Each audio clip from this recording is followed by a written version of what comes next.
एक दिन एक युवा शिष्य जिसका नाम राज था बुद्ध के पास आया और बोला, गुरुदेव, मैं बहुत दुखी हूँ। मुझे लगता है कि मैं किसी भी काम के लायक नहीं हूँ। मैं हमेशा खुद को दूसरों से कमतर महसूस करता हूँ। कृपया मुझे मार्गदर्शन दें।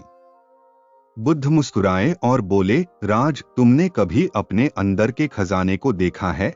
राज ने अचरज से पूछा, गुरुदेव, मेरे अंदर कौन सा खजाना है? मैं तो कुछ भी खास नहीं हूं। बुद्ध ने राज को एक पुराना सिक्का देते हुए कहा, राज, इस सिक्के को बाजार में ले जाओ और इसके बदले जो भी कीमत मिले मुझे बताओ। लेकिन ध्यान रखना, इसे बेचना नहीं है, सिर्फ इसकी कीमत पूछनी है। राज ने सिक्का लिया और बाजार में गया।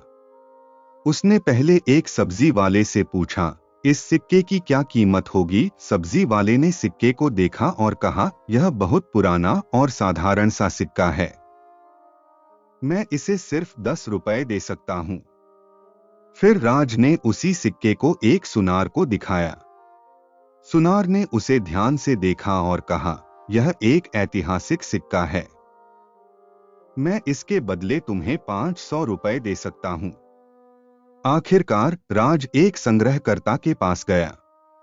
संग्रहकर्ता ने सिक्के को देखा और चौंकते हुए कहा, यह तो बहुत कीमती सिक्का है।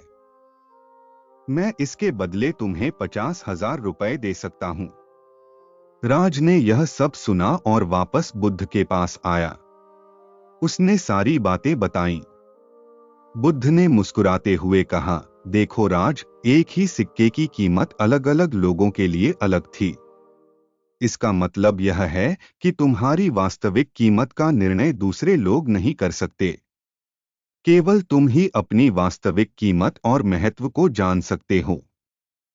खुद को किसी से कम मत समझो। तुम में अपार संभावनाएं और अनमोल गुण छिपे हुए हैं। दूसरों की धारणाओं से प्रभावित होकर अपने आत्मसम्मान को कम नहीं करना चाहिए।